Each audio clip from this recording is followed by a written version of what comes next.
What's up guys, Vital Syntax here, and the other day there was a new developer update for DayZ Standalone, and I'll put a link in the description to their website with the post as well as their YouTube video that they posted. But the purpose of this video is to summarize the information that they discussed in that video in a more compressed manner. So the most recent milestone that we just passed for the development of DayZ was July, and they're going to be doing milestone Devblog updates hopefully every month. And the purpose of this first milestone was to see if the release of the alpha was possible at the current stage of development. And the answer is no. And the biggest problem being that they want to implement what's called a network bubble that allows the clients to only update information that's within their vicinity, only nearby content.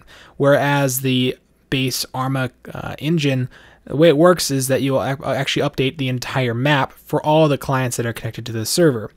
And there's really no need for that. You don't need to know what's going on the other side of the map, because that whatever's happening on the other side of the map doesn't really affect you as a player. And if they can implement a network bubble that only updates information within your vicinity, then it's going to increase performance and also increase their ability to prevent hacking.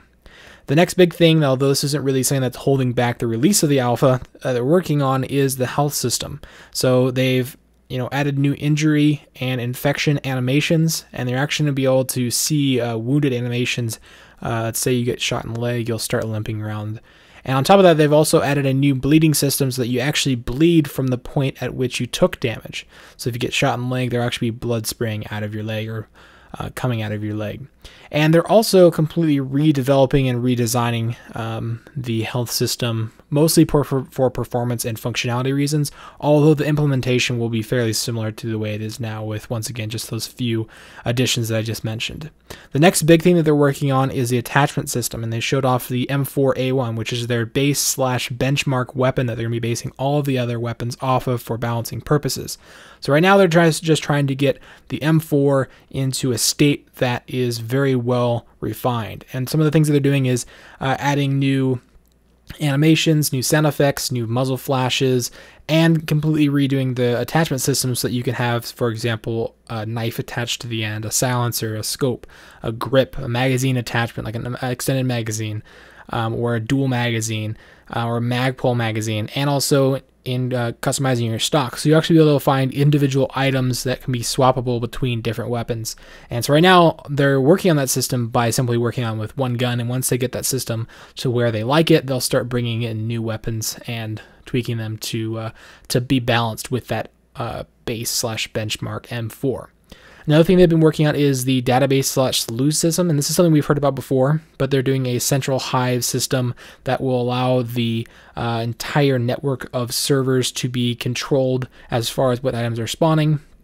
But they're also doing a huge preparation for large groups of players, because they expect quite a few people to be accessing this central database with the alpha and the future releases of the beta and the full game. So they're preparing the database to be able to handle a large quantity of players.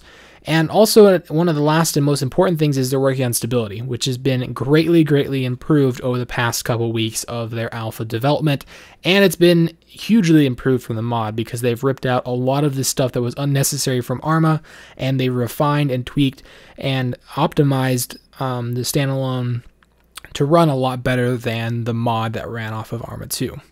Now, ultimately, the developers have decided to push the alpha back, and we don't know exactly when. There is no confirmed release date at this point. We'll have to wait until there's another milestone and see what their decision is at that point. But the main thing that they're pushing this back for is the network bubble. At least that's what they mentioned in their video. And they think right now, until the basic foundations are finished and polished, there's really nothing for people to play and really nothing for people to enjoy. And they don't want to release even an alpha if there isn't something to play and something for people to test and enjoy. So we'll have to wait till all the bases are finished. Once all the basics and the foundation is there, then we'll be able to access the alpha. Anyway, that summarizes this overview of the July milestone for the development of DayZ Standalone. Hopefully you enjoyed the video. If you did, feel free to leave a like or a favorite.